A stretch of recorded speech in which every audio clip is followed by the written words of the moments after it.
ఈరోజు స్వయంగా నామినేషన్ ప్రక్రియ ఆర్ఓ గారికి సీఎం రమేష్ నాయుడు గారు మా ఫ్యామిలీ మెంబర్స్ మా అడ్వకేట్ సమక్షంలో వేయడం జరిగింది. ముఖ్య ఉద్దేశం నామినేషన్ ప్రక్రియ కంటే ముందే ఎలక్షన్ ప్రచారం, పార్టీ యొక్క పరిస్థితులు. చాలా సంతోషమైన కార్యక్రమం. మా తరపున ఎక్కడ లేని విధంగా ప్రచారం ఉధృతంగా జరుగుతుంది. టీముల వైజ్ వాళ్ళే స్వచ్ఛందంగా పోయి 51 బ్యాచ్లతో ప్రచారం. నాకు తెలిసి 541 పార్లమెంటు నియోజకవర్గాల్లో ఈ విధంగా ఒక అభ్యర్థి తరపున ప్రచారం చేయడం అనేది ఒక కొత్త ఒరవడి.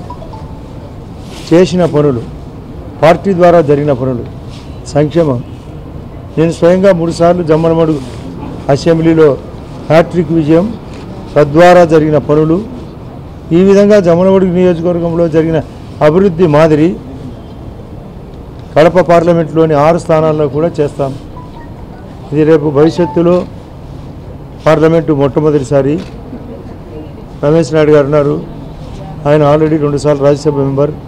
గైడెన్స్ తీసుకుంటా ఎట్లా ఇంకా చాలామందితో ముఖ్యమంత్రి గారి సలహా ఎలా చేస్తే పార్లమెంటు బాగా పికప్ అవుతుంది. అంశాలు చాలా ఉన్నాయి, విభజన అంశాలు, అందులో ముఖ్యంగా special status, Kadapa steel factory. ఇది పార్లమెంట్లో కానీ ప్రజల్లోకి పోయినప్పుడు ఏ విధంగా వాళ్ళ యొక్క అభిప్రాయాలు ఉంటాయి. ఇప్పటికే చాలా విషయాలు నా ప్రత్యర్థి అవినాష్ రెడ్డి గారు, ఇంతవరకు ఆయన ఎక్కడ దాఖలా కూడా లేదు తిరిగినట్లు.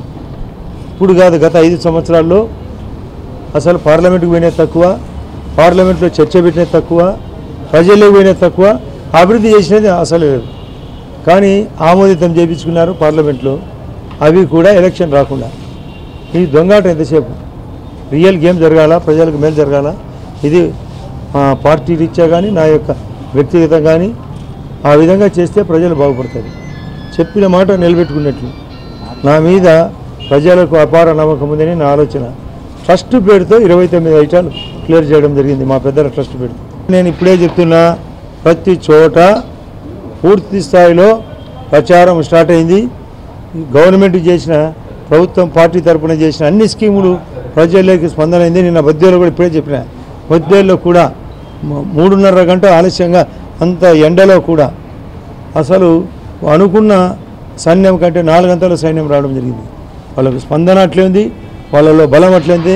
వాళ్ళు కూడా డాక్టర్ రాజశేఖర్ మా బద్వేల అభ్యర్థి, అసలు ఆయన ఆర్థోపెడిక్స్ డాక్టర్, ఆయన కూడా చెప్పడం జరిగింది, నువ్వు కూడా ట్రస్ట్ స్టార్ట్ చేయి, ఉచితంగా వైద్యం చేయి.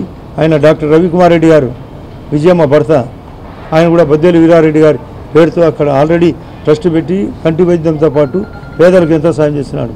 అసలు పుట్టా సుధాకర్ యాదవ్ గారు మా మైదుకూరు అభ్యర్థి, లింగారెడ్డి ఆల్రెడీ ఒకసారి గెలిచి రెండోసారి ఆయన కూడా శాసనసభ్యుడు. రామ్ సుబ్బారెడ్డి గారు ఆల్రెడీ 2 సార్లు గెలిచిన వ్యక్తి. పుత్తా నరసింహారెడ్డి గారు జస్ట్ మార్జిన్తో 4,000తో ఓడిపోయిన వ్యక్తి. ఇక్కడ అమీర్ బాబు గారు ఒక్కడే కొత్త, ఆయన కూడా స్టార్ట్ చేసిన 4 రోజుల్లోనే స్పందన వ్యక్తిగతంగా చూసినాం. నేను స్వయంగా గమనించి చెప్పే మాట, ఏదో మీ దగ్గర చెప్పిపోతే కౌంటింగ్ రోజు ఎట్లా బండారం బయటకు వస్తుంది, ఎవరు తప్పు ఎవరు పని. వైఎస్ వివేకానంద రెడ్డి గారినే మేము పట్టుబట్టి గెలిపించినాం. పట్టుబట్టి మేమందరం బాగా సమీకృతం అవుతాం, ప్రజల్లోకి తీసుకుపోతాం, పథకాలను అందరికీ చెప్తాం. ఆల్రెడీ చెప్పడం జరిగింది, ఆల్రెడీకి ప్రజల్లో పూర్తి స్థాయి నమ్మకం ఉంది. ఆయన చెల్లని చెక్కులు అంటున్నాడు వైఎస్ఆర్ పార్టీ, చల్లని చెక్కులుగా మార్చినాం. ఇంకా లాస్ట్ చెక్కు రాబోతుంది, అది కూడా ఏప్రిల్ 4వ తేదీలో, 11వ తేదీ పోలింగ్. అందరూ ఏది కరెక్టు ఏది తప్పు విచక్షణ ఉపయోగిస్తారు. ఓటర్లు ఎలా ఉండాలంటే ప్రజలు రాజకీయ నాయకుల కంటే ఉన్నతంగా ఆలోచన చేసే పరిస్థితిలో ఉంది. అసలు సెల్ ఫోన్ ప్రతి ఒక్కరి దగ్గర ఉంది, ఇంట్లో కలర్ టీవీ ఉంది, పేపర్లు టీవీలు అందరూ చూసే పరిస్థితి వచ్చింది. అసలు సెల్లో కూడా మీ న్యూస్ ఐటెం చూసి మెసేజ్లు పెట్టే పరిస్థితి వచ్చింది. కాబట్టి ఇటువంటి పాజిటివ్ యుగంలో మంచి చెడ్డలను క్యాలిక్యులేట్ చేస్తారు. నేను చేసిన పనులు నేను చేస్తానని నమ్మకం ఉంది. ఆయన అవినాష్ రెడ్డి గారు చేయలేడని కూడా అందరికీ తెలుసు, చేయలేడు కూడా. నేను చేస్తానని నమ్మకం ఉంది. దానివల్లే ముఖ్యమంత్రి గారు మేమందరం ఇక్కడ కూర్చున్న తర్వాతనే నిర్ణయం.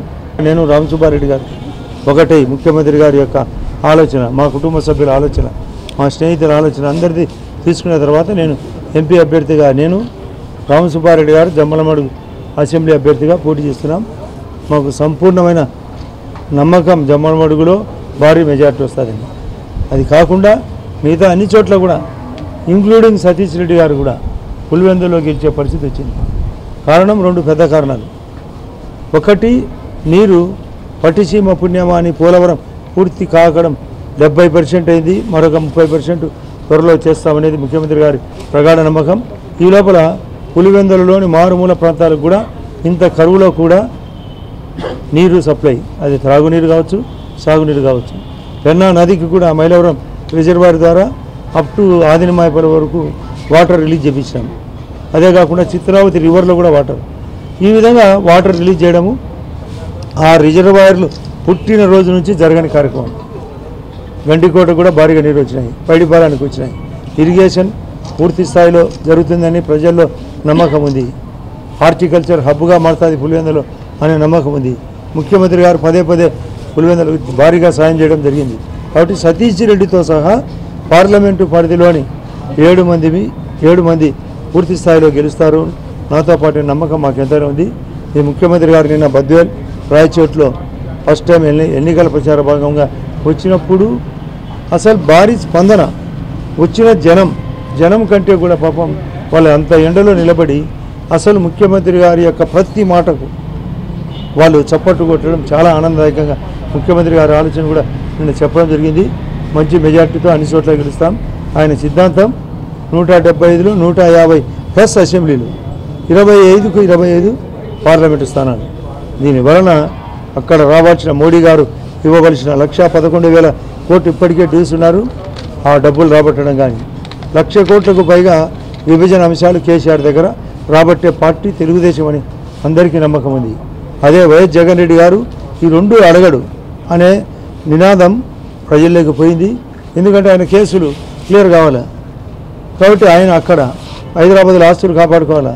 ఆ కేసీఆర్ గారి అంతో ఇంతో డబ్బుల ఆశ చలువ, ఆయన ఒత్తిడి, ఆయన స్క్రిప్ట్ రాసిస్తే ఆయన మాట్లాడే రకం. కాబట్టి కేసీఆర్కు మద్దతు. ఒకవైపు కేసీఆర్, ఒకవైపు మోడీ, వాళ్ళ కంట్రోల్ ఉండే పార్టీ మీద వితౌట్ కంట్రోల్ ఓన్ ముఖ్యమంత్రి గారు 70 ఏళ్ళ వయసులో ప్రధానమంత్రి మోడీ కంటే సీనియర్.